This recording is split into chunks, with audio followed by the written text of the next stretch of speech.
కత్తిరి ఉందా? కత్తిరి పెట్టండి.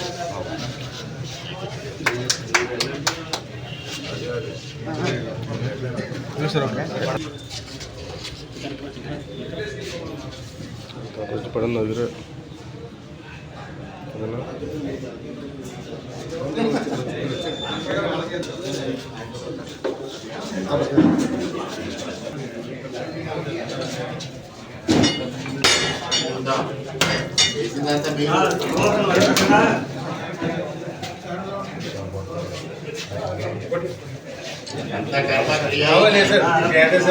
ఆయనండి ఆయన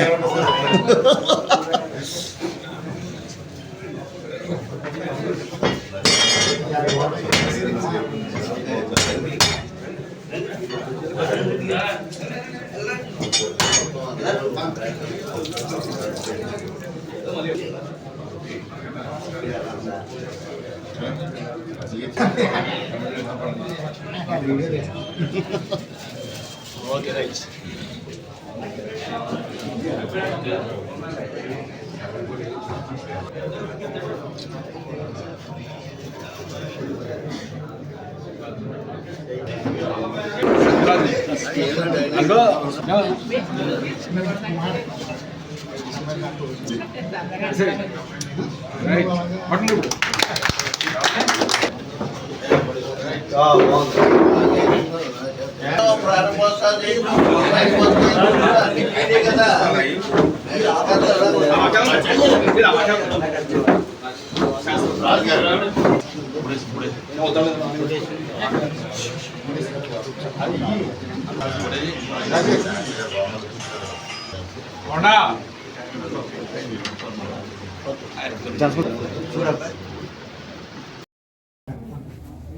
వాళ్ళ చాలా ఆనందదాయకమైన విషయం.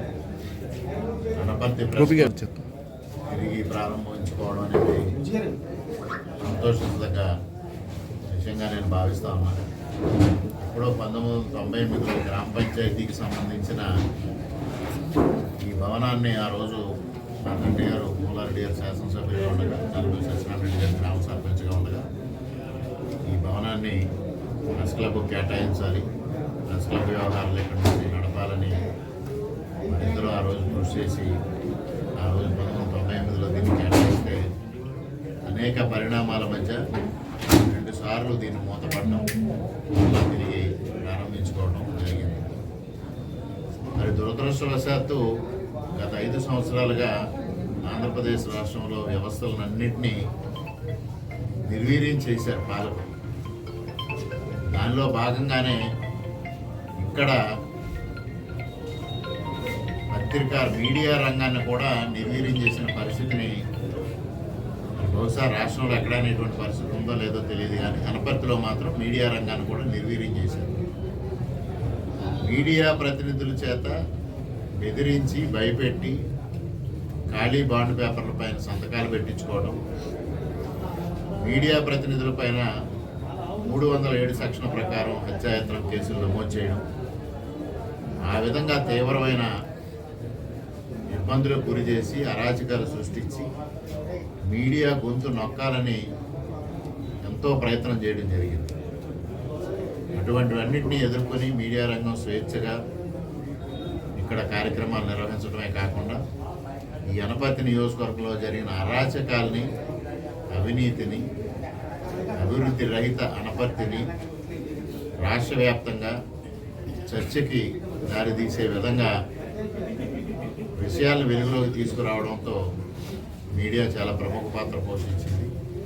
దానికి మేము కూటమి తరఫున అనపర్తి నియోజకవర్గ మీడియాకి అందరికీ కూడా హృదయపూర్వకంగా కృతజ్ఞతలు తెలియజేసుకుంటూ, మరి ఈరోజు మరలా ఈ ప్రెస్ క్లబ్ను పునఃప్రారంభించాలని ఒక ఆలోచన వచ్చినప్పుడు తెలుగుదేశం పార్టీ నాయకులు సుధాకర్ రెడ్డి గారు చొరవ తీసుకొని ఈ కార్యక్రమం అంతా భుజస్కంధాలపైన వేసుకొని నిర్వహించడం, ఈరోజు మరలా దీన్ని ప్రారంభించుకోవడం అనేది చాలా ఆనందించదగ్గ విషయంగా నేను భావిస్తూ, మరొక మారు మీడియా ప్రతినిధులకు, అనపర్తి నియోజకవర్గం మీడియా ప్రతినిధులందరికీ సవినయంగా తెలియజేసేది ఏంటంటే, ఇక్కడ శాశ్వత ప్రాతిపదిక అయిన మీడియాకి ప్రెస్ క్లబ్ భవనాన్ని నిర్మాణం చేసి ఇస్తానని కూడా ఈ సందర్భంగా తెలియజేస్తున్నాను.